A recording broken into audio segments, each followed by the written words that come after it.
I'm in the worship band at my church, and I know you guys must have a rockin' worship team here, right, at this church, because you guys have a great church. I love worship music, and they have worship music for every genre of music now, which is amazing. They have country worship in Nashville, which I don't really care for, but they have it. And they have, I saw techno worship the other day in the Christian bookstore. Techno worship. What is that? It was like, big, Jesus. No, stop it. Just stop it. People walk in the back of your church with glow sticks. It's a Jesus rave. It is. No, it's not. Get out of here. I will punch you in the throat. And I love jazz music. One of the things I've never seen, though, that I want to see is like a scat worship. You know, like, Lord, I lift your name on high. Skiddly boodly doo doo. Lord, I love to sing your praises. It could happen. Probably should not happen. I don't know, man. Sometimes I'm at a church and they don't have the screens and the words on the wall, and I'm like in the back waiting to go on. I'm like, well, they're going to do a couple of songs I need to get with this, but they're doing songs I don't know.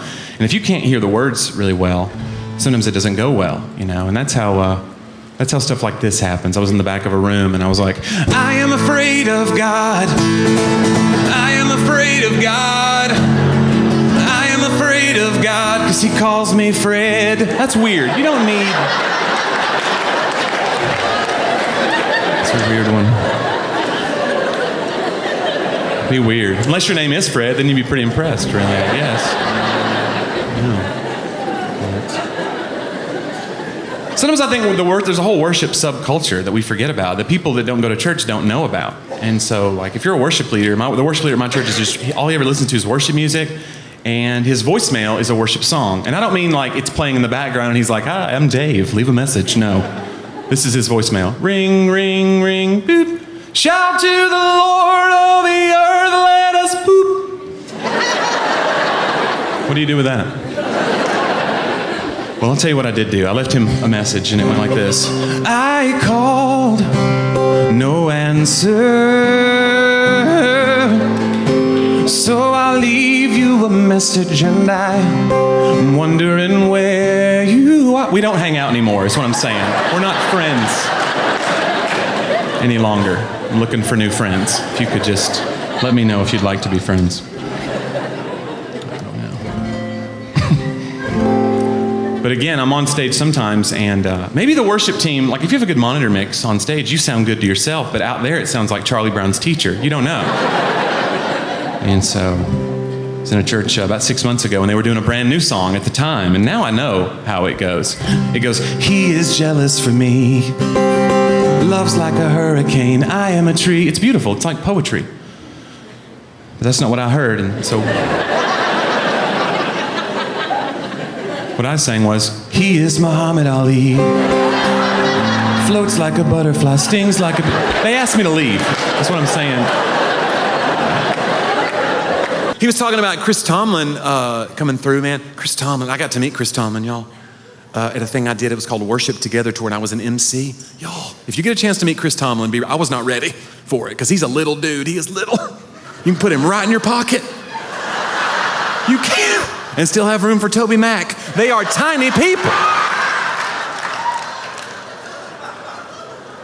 But I was like, Chris, you're so anointed. I love your music. You got to stop writing so many question songs. He goes, what are you talking about? I go, you write a song, it's a question. You don't answer the question in the song. He goes, give me an example. I go, I don't know. How great is our God?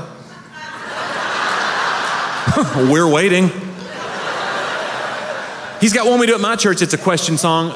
And I was like, whatever. And I don't know if you've heard it before. It's called How Can I Keep From Singing? It goes like this. It goes, how can I keep from singing your praise? There'll be a part in that song where a big choir just goes, we can't. That's all I'm saying. Like, help me. Help me help you. But I'm not just picking on church music. I'm not secular music's no better. Regular music, I listen to the radio on the way here. The oldies station, the Carpenters came on. Y'all know the Carpenters, right? Some of you old people know. That song went on for 4 minutes. It should have been over 9 seconds. It was an easy question. Easy question. If you don't know the song, it goes like this. Why do birds suddenly appear every time you are near? Because I have bread. I grew up going to Bible camp. I love Bible camp. Bible camp, Christian camp, wonderful. But there's a dark side to Bible camp. That's where my first breakup was. That's where my first heartbreak happened, y'all.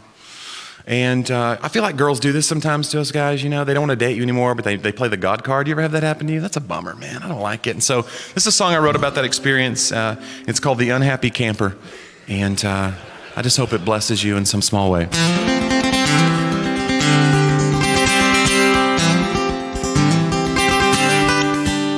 Well, it's not all that uncommon, this tale I have to tell.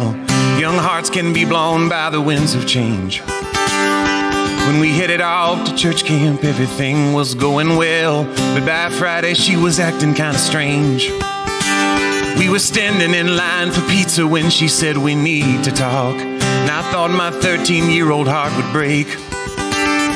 She ended our relationship, but she said it's not my fault. But her reason was so hard for me to take.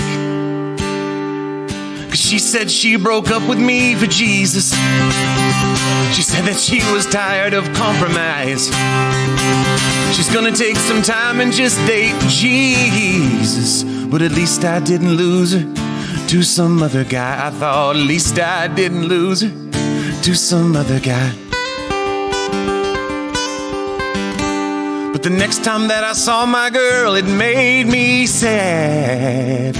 'Cause if she's dating Jesus, why's she making out with Brad? Stop making out with Brad.